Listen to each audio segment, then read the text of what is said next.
Cosmos. Slight switch up. We'll be talking more about why the world needs a purpose-built real-world asset blockchain, all right? So a couple quick questions. Who knows about RWAs? Ish, kinda, yeah? Have you heard of Mantra before? Yeah, that's good. I see some heads. Most important, do you hold OHM tokens? OHM, oh, okay, well that's a problem. That is a problem. Hopefully after this conversation, maybe you'll be more interested in learning what is OHM and maybe wanting to add it to your own portfolio. Not financial advice, do your own research, obviously. So why do real-world assets need a purpose-built L1? I think this is a very relevant question. There's so many L1s out there, everyone's like, why another one, right?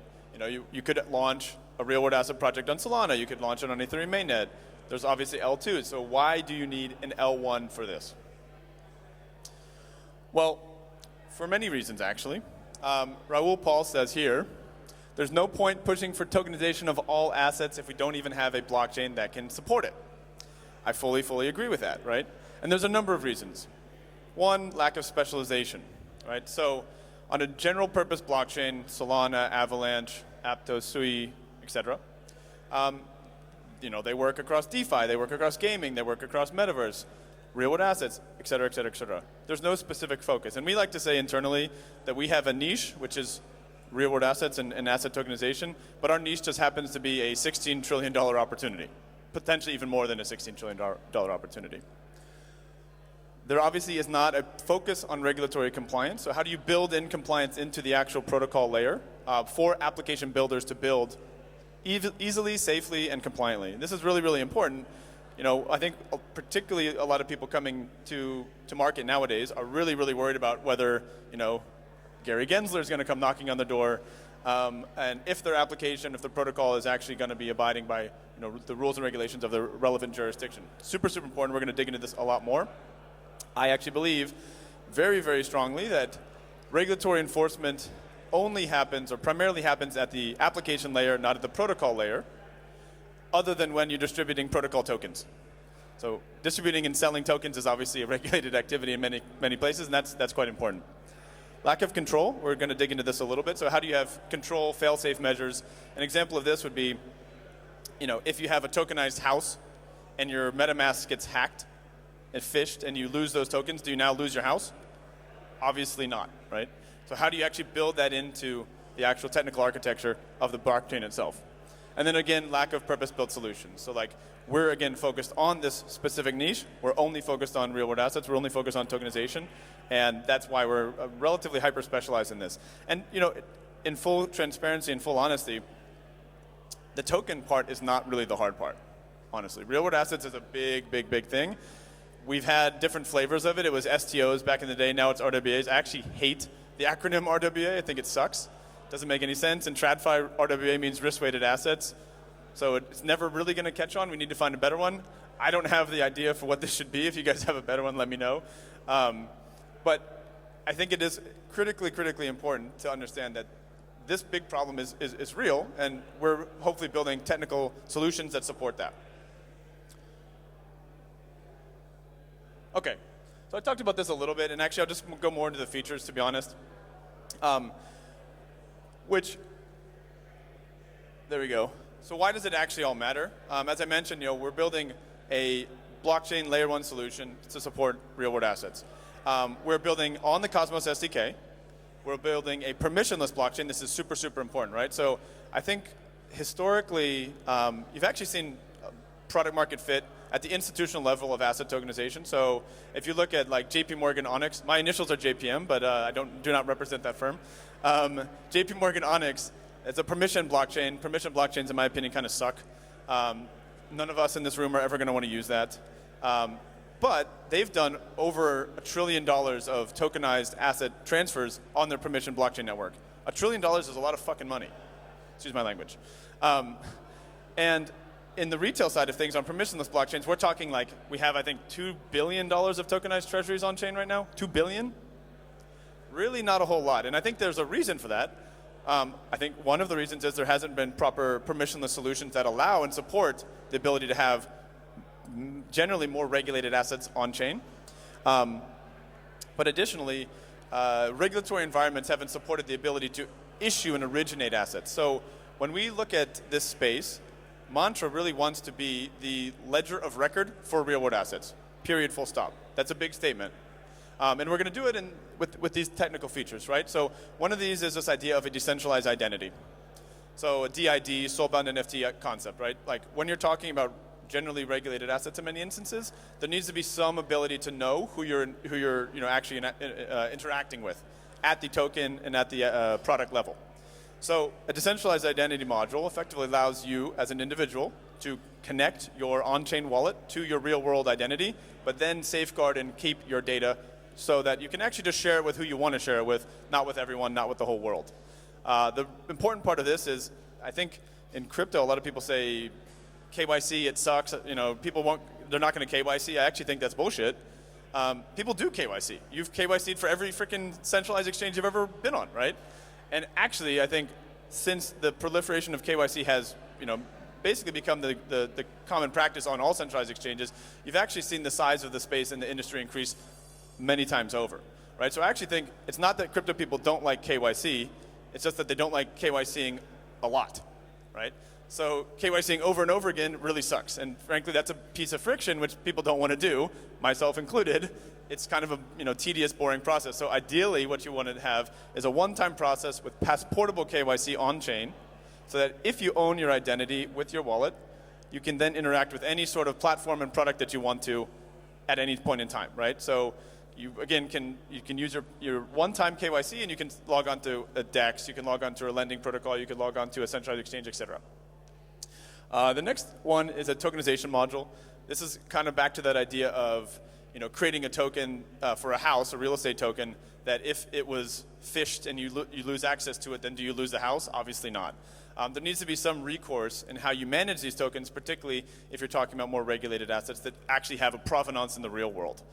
So what we've done effectively here is created a tokenization module that allows both Web 2 and Web 3 developers to very easily create tokens for utility tokens, real-world asset tokens, STOs, and different types of products, which I'll talk about a little bit, the different asset classes that we're specifically focusing on, that have the ability to transmute and transport economic real-world value on and off-chain. And then finally, this compliance SDK, it's effectively like this permissioning module. Again, this is more for developers, so that you can control and create a customizable governance framework of who interacts with your product at what time and when. And what this effectively means, let me check my time, okay, we're good. What this effectively means is like you can create your own rule set as an app builder that says, okay, I'll let all the Singaporeans, I'll let all the Hong Kongers, I'll let all the whoever on my product, on my platform, because I'm allowed to, but no Americans ever, because always no Americans ever. But effectively, you can really create this like framework that says, okay, I want this set of users, I want accredited only, and you can do that at the product level, at the pool level, and at the asset level, very, very easily. And it's really like a one-click type of experience rather than having to code all this yourself. So obviously, I mentioned that real-world assets are this multi-trillion-dollar opportunity. There's some statistics from, I think this is BCG or McKinsey, BCG, conservatively estimating that the real-world asset tokenized economy could be upwards of $16 trillion by 2030. That's a shitload of money. And obviously, we still have a long way to go. But if you just look at the type of asset classes that we are bringing on chain, these are massive, massive asset classes. And it is a new influx of capital, a new influx of assets into the space which we haven't had before. We're looking at real-world assets in kind of three phases. So phase one would be, in my personal opinion, the supply side. So how do we bring different high-quality products on-chain that are issued in the primary market that actually has buyers? There's no shortage of people who come to me all the time, and to come to our team all the time and say, hey, I want to tokenize something. Great. Almost anything could be tokenized. That's not the hard part. The hard part is it a high-quality product? Do people actually want to buy it? And kind of the idea here is like, if you wouldn't buy it in the real world, you're not going to buy it on-chain. So don't think that the token solves that problem, right? You need a high-quality asset that will then transport itself on-chain and potentially seek some benefits of having maybe an additional yield on top of it that generally we would be subsidizing, maybe the promise of a little bit more liquidity, a number of things like that. But If you're coming with a shitty asset, it's still a shitty asset at the end of the day, right? So that's phase one. So bringing on high quality products, high quality assets across different verticals. Phase two, in my opinion, is liquidity. So how do we actually have venues for people to trade these things? And that's been one of the biggest sticking points, right? You need regulated venues, you need licensed frameworks where people can actually interact with these platforms and products. And honestly, we're looking at this like asset class by asset class, jurisdiction by jurisdiction. That's a really freaking hard problem to solve, right? And that's why, honestly, there's people trying, but it's slow. This is a painful process. And then I think the third phase is really this idea of composability. So how do you actually use these real-world products, these real-world assets, within DeFi, within cross-chain applications, within maybe margin or collateral, or within other DeFi primitives, right, or other financial primitives. So my kind of real high-level idea about this, just to kind of bring it back home, is when you can have your real estate portfolio, your crypto portfolio, securities portfolio, all in your mobile phone that you can access at any time, at any day, and you can take loans against it, you can sell it, you can invest, you can trade, and you can all do this in a relatively permissionless fashion. That's the aha moment, in my opinion, where you really take control of your finances.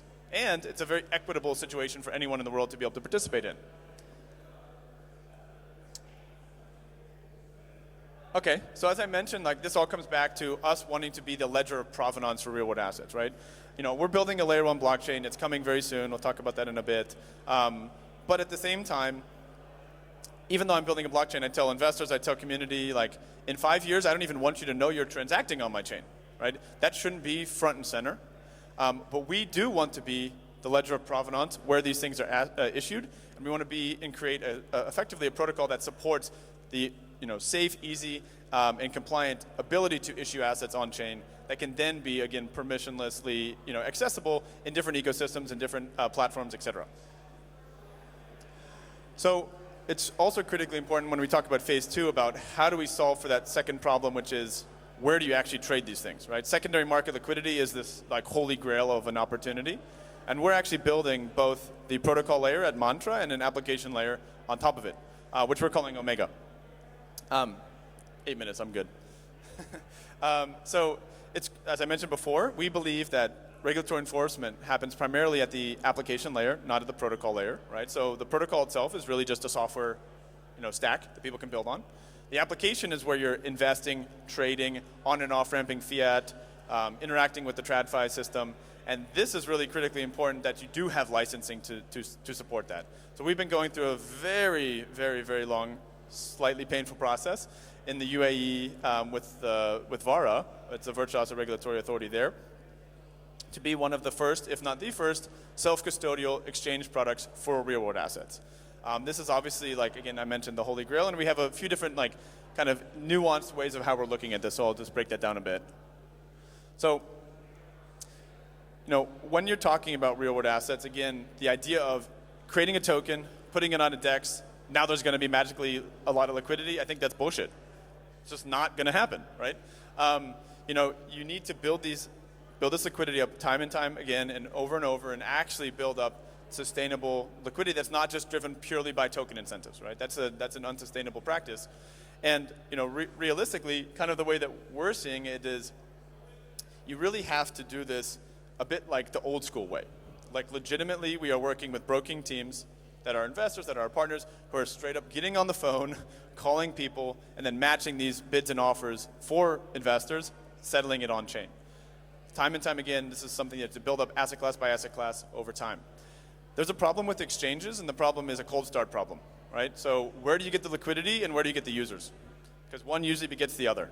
And that's something that we're trying to solve. And generally speaking, the model doesn't really work unless you're backed by someone who has really significant amounts of capital, so you can kind of get over that cold start problem, or you're coming from a trading background and just have that kind of liquidity provision network that you can kind of tap into.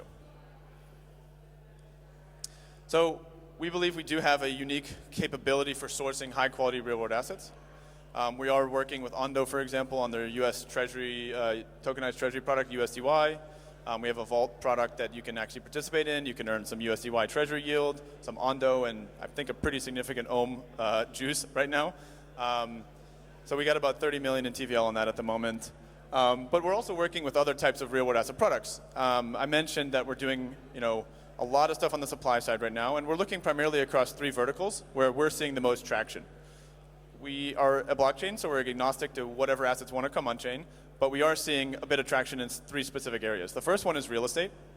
MAG is a leading Dubai, multi-billion-dollar real estate conglomerate. We announced a $500 million tokenized real estate project with them a few months back.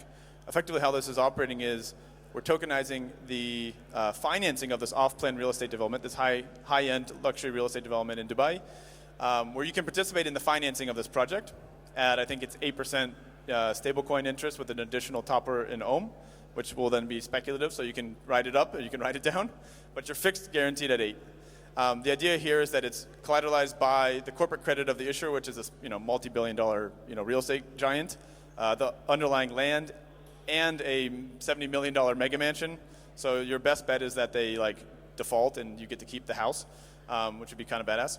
But anyway, not only can you participate in the financing, but at the end you can actually transfer that into the equity of the home at a discount to the present value, which is a cool financing trick that we're doing. Another area that we're looking at is funds. So fund tokenization would be the second asset class that we're really focusing on, whether that's private credit, private equity, money markets, or in this instance with Novus, actually it's a aircraft financing. So we're tokenizing the financing of Boeing 777s and Airbus A350s and a number of different interesting endeavors that you can participate in, which actually offer some pretty attractive yield profiles.